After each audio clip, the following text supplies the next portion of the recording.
বাঙালি খানায় সবাইকে স্বাগত জানাই। এই শীতে অনেকেই আমরা মশলা খিচুড়ি খেতে পছন্দ করি, কিন্তু তেল মশলা হেভি হওয়াতে অনেকেই আমরা এটা থেকে দূরে সরে যাই। তাই আজকে আমি এখানে তেল মশলা কম দিয়ে মশলা খিচুড়ি রান্না করব। আপনারাও খুব সহজে শিখে নিতে পারবেন ছোট ছোট টিপস সহ। তবে আমি আজকে এখানে কিভাবে মশলা খিচুড়ি রান্না করলাম চলুন সেটা একবার দেখে নেওয়া যাক ভিডিওর মাধ্যমে। বাঙালি রান্না ঘরোয়া উপকরণ দিয়ে।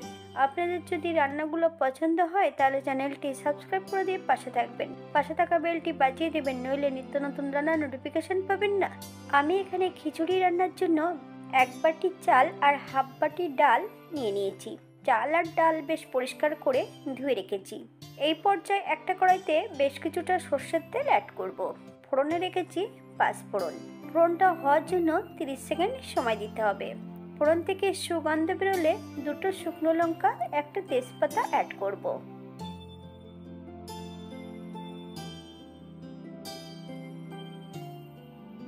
এই পর্যায়ে সম্পূর্ণ ধুয়ে রাখা চাল আর ডাল অ্যাড করতে হবে। মিডিয়াম আঁচে 7 থেকে 8 মিনিটের মতন বেশ ভালো করে ভেজে নেব।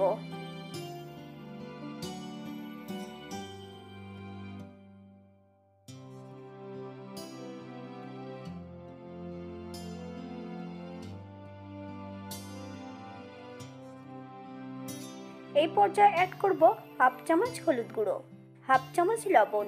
আপনার স্বাদ অনুসারে লবণটা অ্যাড করবেন। মিডিয়াম আঁচে বেশ আবারও ভালো করে নেড়েচেড়ে মিশিয়ে নিতে হবে।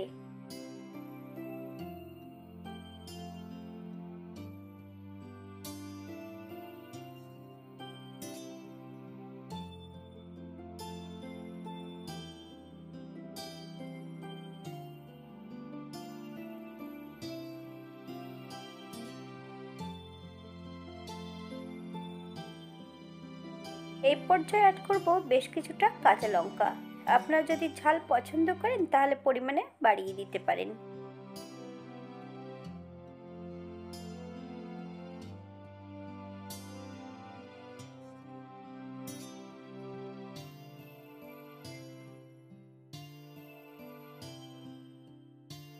যতটা চাল তার দ্বিগুণ জল আমি এই পর্যায়ে অ্যাড করব। তবে জলটা কিন্তু গরম হতে হবে। আমি এখানে 2টো আলু ছোট ছোট টুকরো করে কেটে অ্যাড করেছি। আপনারা যদি পছন্দ করেন তাহলে আলু অ্যাড করতে পারেন। 7 থেকে 8 মিনিট মতন ঢাকা দিয়ে রেখে দিতে হবে। অপর দিক থেকে একটা কড়াইতে বেশ কিছুটা সাদা তেল অ্যাড করব।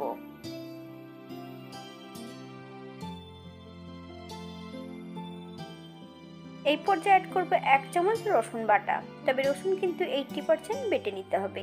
একদম মিহি করে বেটে নেওয়ার কোনো প্রয়োজন নেই।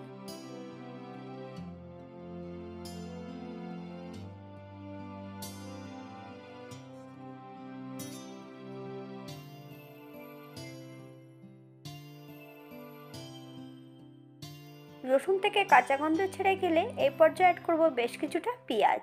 আপনারা যদি পছন্দ করেন তাহলে পরিমাণে বাড়িয়ে দিতে পারেন। পেঁয়াজ ও রসুন থেকে যতক্ষণ কাঁচা গন্ধ ছাড়বে ততক্ষণ বেশ ভালো করে ভেজে নিতে হবে।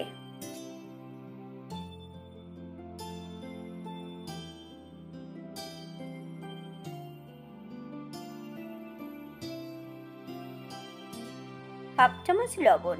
আপনার স্বাদ অনুসারে লবণ অ্যাড করবেন।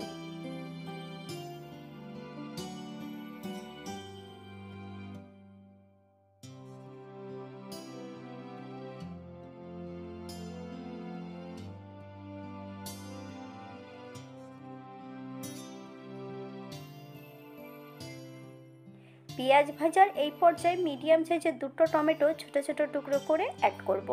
আপনারা যদি পছন্দ করেন তাহলে পরিমাণে বাড়িয়ে দিতে পারেন। পেঁয়াজ কিন্তু খয়েরি করে ভেজে নেওয়ার দরকার নেই, তাহলে কিন্তু পেঁয়াজগুলো রান্নার সময় সেদ্ধ হবে না। পেঁয়াজগুলো ভাজতে হবে, যতক্ষণ সোনালি রং না হচ্ছে ততক্ষণ বেশ পেঁয়াজগুলো ভেজে নিতে হবে। এই পর্যায়ে বেশ কিছুটা বাটা মশলা অ্যাড করব। আদা, জিরে, ধনে একসঙ্গে বেটে রেখেছি। সম্পূর্ণ বাটা মশলাটা অ্যাড করে দিতে হবে। হাফ চামচ হলুদ গুঁড়ো, 2 চামচ চিনি। আপনার স্বাদ অনুসারে নুন চিনিটা অ্যাড করবেন।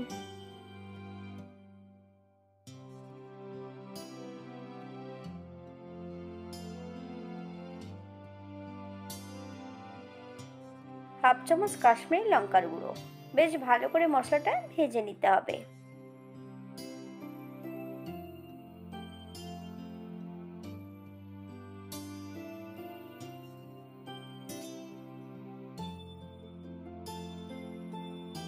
মশলা ভাজার এই পর্যায়ে অ্যাড করব মশলা ধোয়া বাটি থেকে সামান্য একটু জল। মশলা থেকে যতক্ষণ তেল না ছাড়ছে ততক্ষণ বেশ ভালো করে মশলাটা কষিয়ে নিতে হবে।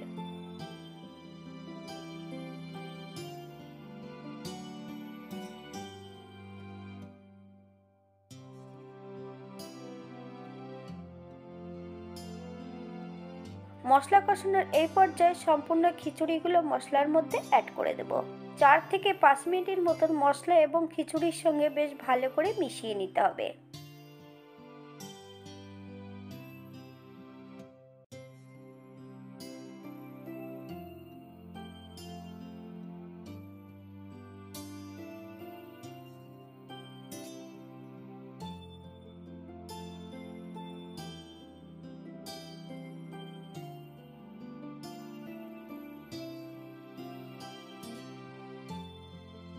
খিচুড়ি অনেকে অনেক রকম রান্না করে। অনেকে ভোগের খিচুড়ি রান্না করার জন্য মাপের প্রয়োজন হয়, তবে আমার চ্যানেলে দেওয়া আছে ভোগের খিচুড়ি মাপ সহ পেয়ে যাবেন।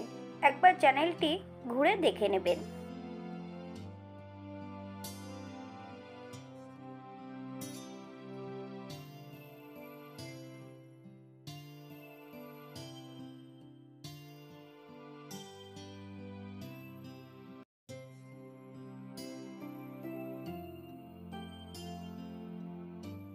বেশ ভালো করে মিশিয়ে নিয়েছি। এই পর্যায়ে অ্যাড করব 1 চামচ ঘি। আপনারা যদি পছন্দ করেন তাহলে পরিমাণে বাড়িয়ে দিতে পারেন। গ্যাসের ফ্লেমটা অফ করে দিয়ে 5 মিনিটের জন্য স্ট্যান্ডিং টাইম দিতে হবে। তারপর সার্ভ করব।